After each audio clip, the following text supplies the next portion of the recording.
Kung meron tayong buong pamilya, isang malaking pagpapala mula sa ating Panginoon. Hindi lahat buo ang pamilya, yung iba namimighati dahil sa pagkawala ng magulang o anak.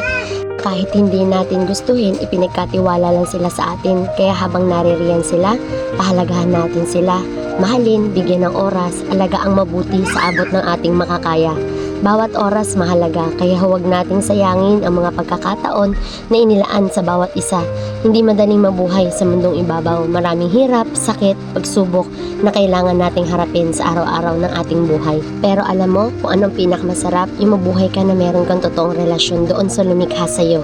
Dahil nalaman mo ang rason kung bakit ka nabubuhay sa mundong ito. Hindi dahil sa kung anumang bagay, kundi ang maglingkod sa Kanya habang tayo ay nabubuhay. Noon akala ko sapat na mabuhay ka lang para mag-aral, magtrabaho, magkaroon ng asawa at anak at magkaroon ng masayang pamilya. Pero ang plano pala ng Diyos sa buhay natin, kilalanin natin siya at magkaroon tayo ng totoong relasyon sa Kanya.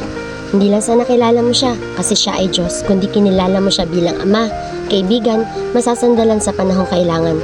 Dahil ang pangako niya, hindi kita iiwan ni pababayaan man. Bilang tao, marami tayong hirap, pagod, pagsubok na kinakaharap araw-araw. Minsan nga napapatanong ka pa sa sarili mo, kaya ko pa ba?